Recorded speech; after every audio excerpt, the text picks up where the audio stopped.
Good morning, everyone. Yes, I'm not Lisa Isaacman, I'm Graham Daborn.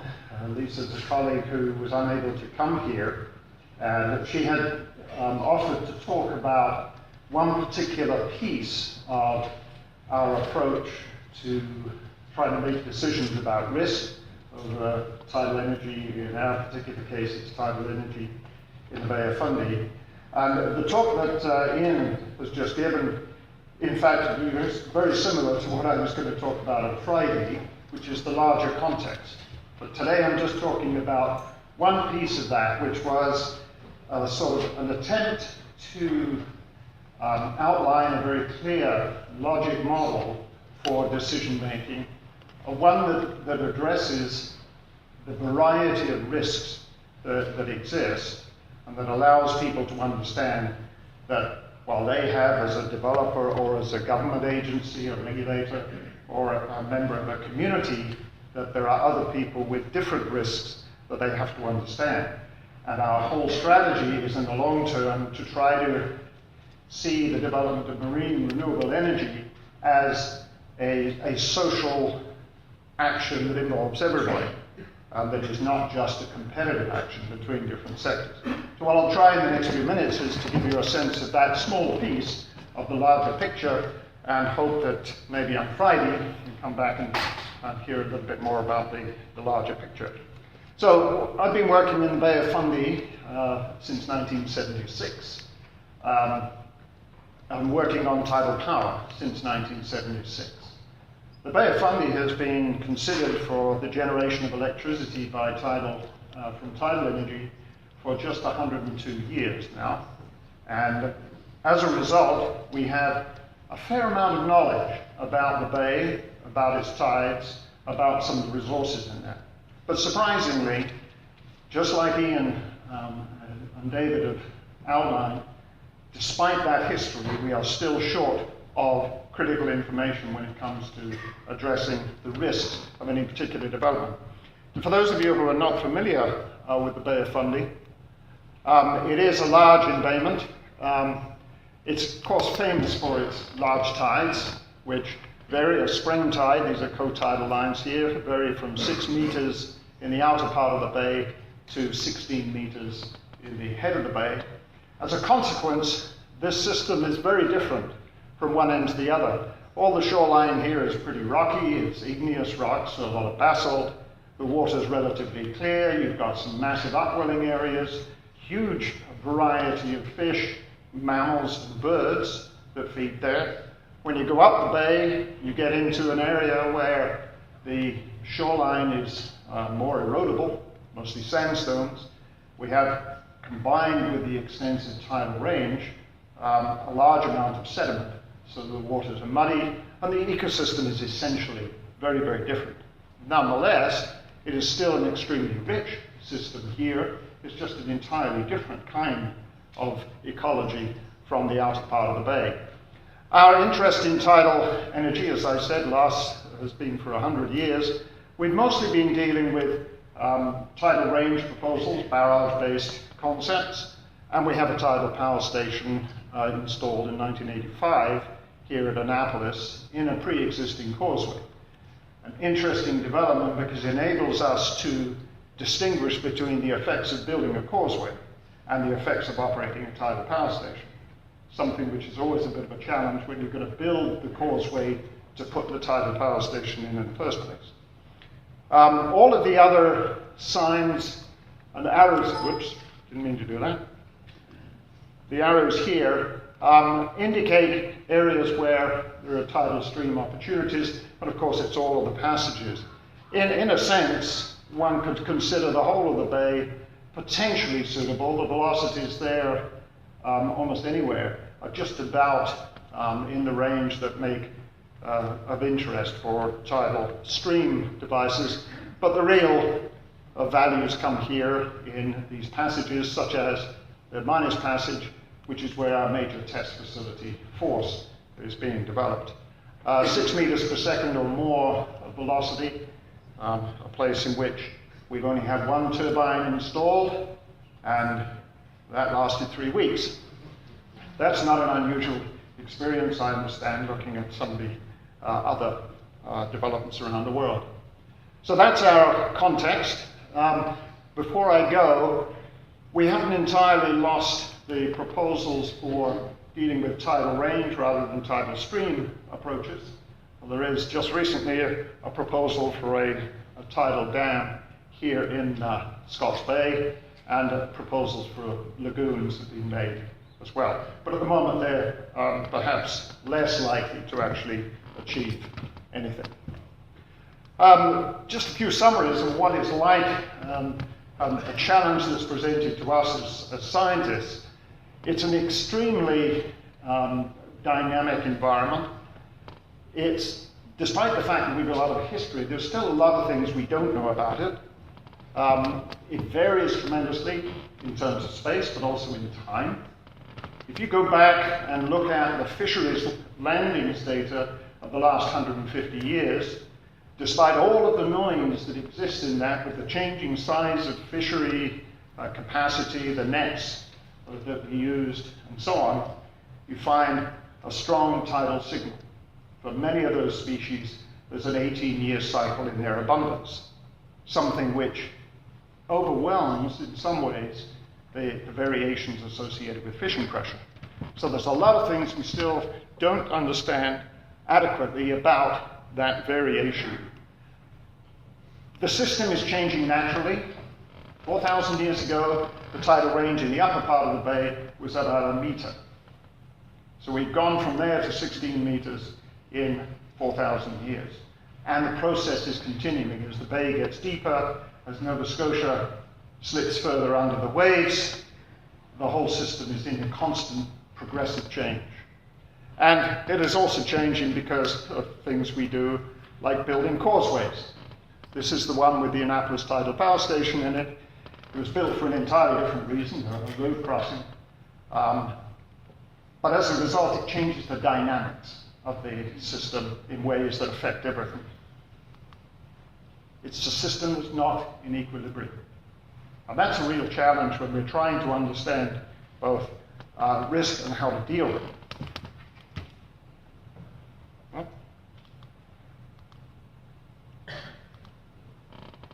So this is our sort of claim to being especially challenged. The environment is very difficult to work in. We have migratory species which are at risk and which are shared not only with the United States, but with Europe and Central and South America. So it's a rather complex biological story there. We're not fully cognizant or aware of the operating characteristics of these tidal stream devices. And we have great difficulty in monitoring, because many of the devices for monitoring, either acoustic or other devices, simply have been developed in much less robust conditions, don't work very well under these conditions. So how do you assess the risk for that? And we have to recognize that everybody has risk in this game. It's not just something for the developer or the financial sector. Obviously, for the regulators, there are some fairly familiar risks. Approving a development which has unacceptable environmental consequences, that's a risk. Approving a development that has negative effects on existing resources, especially if they're unexpected, is also a risk. And in order to protect themselves, regulators often have a tendency to try to impose on the developer expectations for monitoring and assessment, which are really sometimes not even possible to achieve. So that's I consider a risk for the regulator, for the government side. Proponents involved in this obviously have their own risks. Familiar ones are whether the technology is going to fail, whether it'll work effectively, whether it will have excessive operating costs or unexpected costs. Those are fairly familiar. But I think there's an important risk that more and more proponents have to address. And that is the risk of losing social license. Social license is a phrase referring to the acceptability by society for a particular development. It is intrinsic to any successful development that that social license is not lost, and it's easy to do it. We have an example, very quickly, of one turbine that was installed, failed within 3 weeks. The proponent, the owner, the developer, was not clear as to why it failed, exactly when it failed originally, and it was some months before they came public with the admission that it had failed. But eventually, of course, they pulled it out. 3 days after they made that announcement, which was several months after it had failed, a whale turned up dead in the vicinity. As far as the public is concerned, those two things are clearly connected. And as you know, bad reports live on the internet forever. We're still 2 years later, 3 years later, trying to compensate and persuade the public those two things were entirely unrelated, and that the effect of the turbine itself did not include the killing of a sei whale.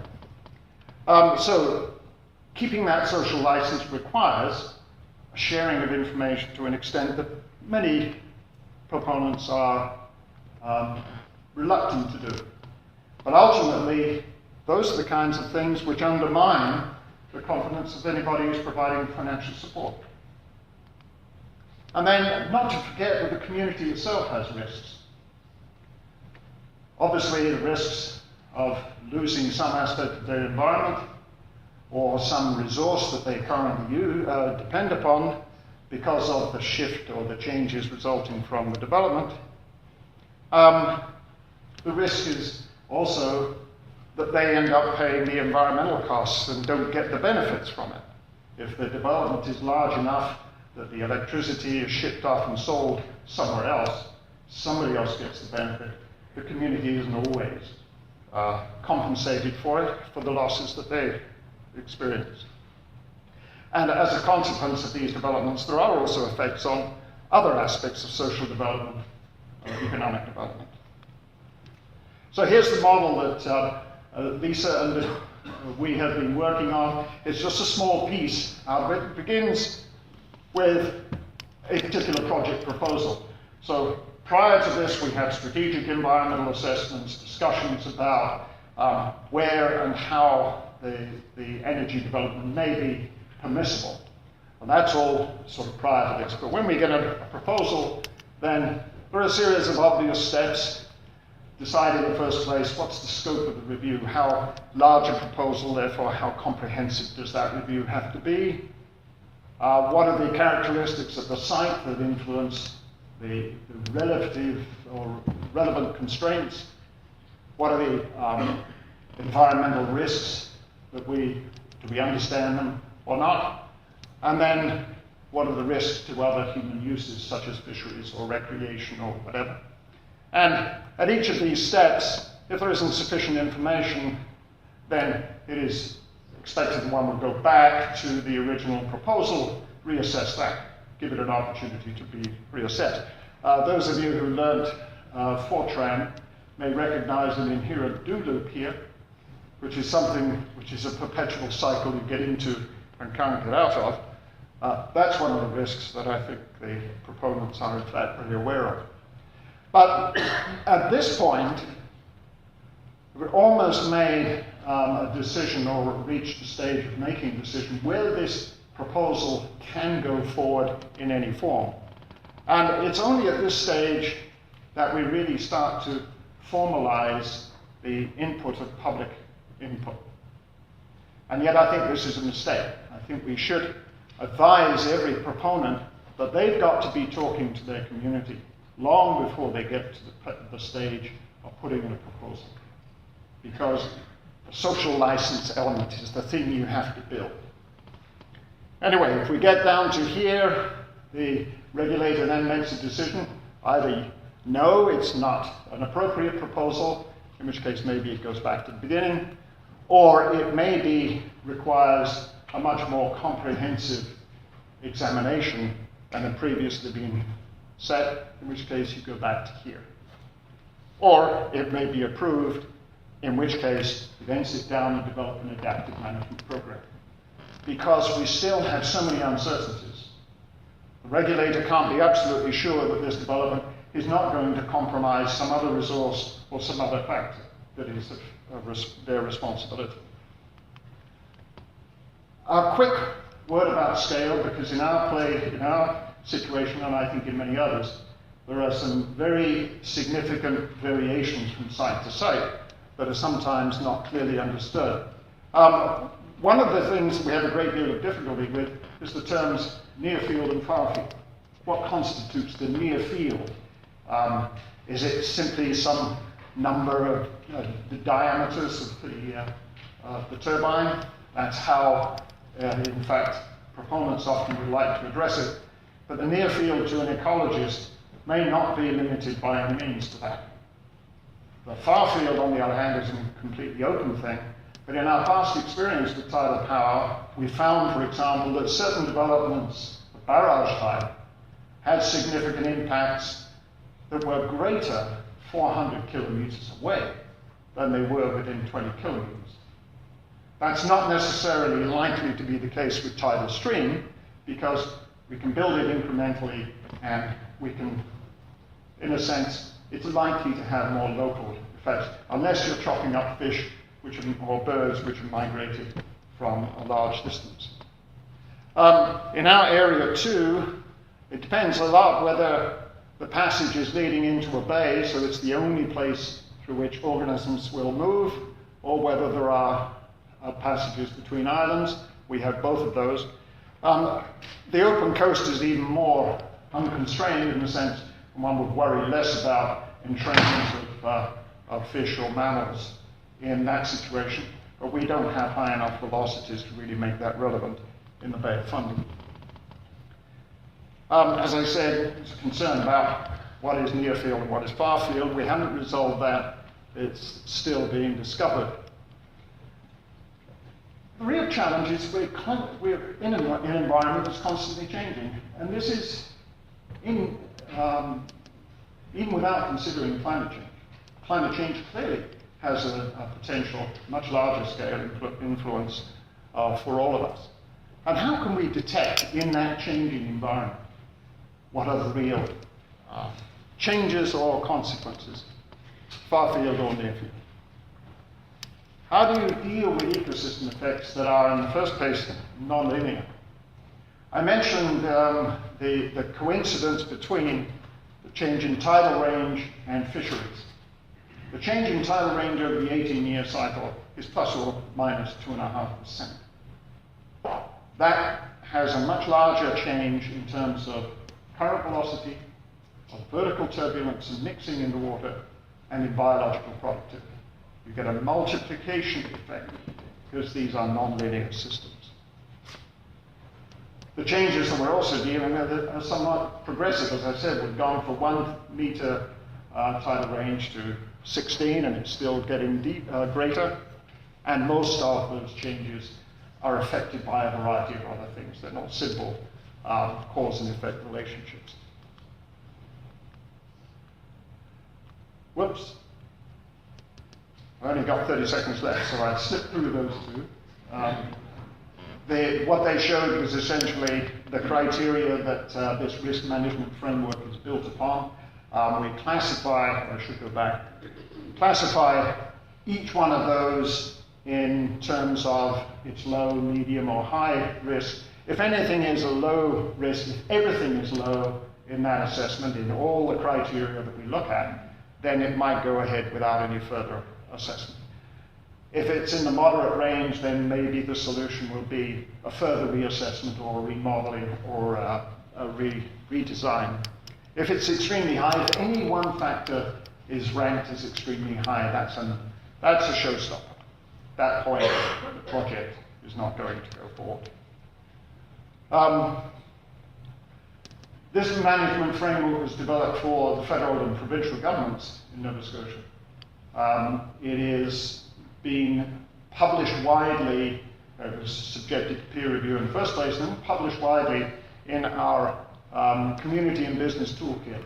This is freely available on the Tidal Energy Institute's website, and it's intended to give both the community and the business sector an insight into both the opportunities, the implications and the concerns that have to be assessed in terms of those risks, and a mechanism or guidance as to how to get involved in the discussion. And I think my time is up, so I'll say thank you very much.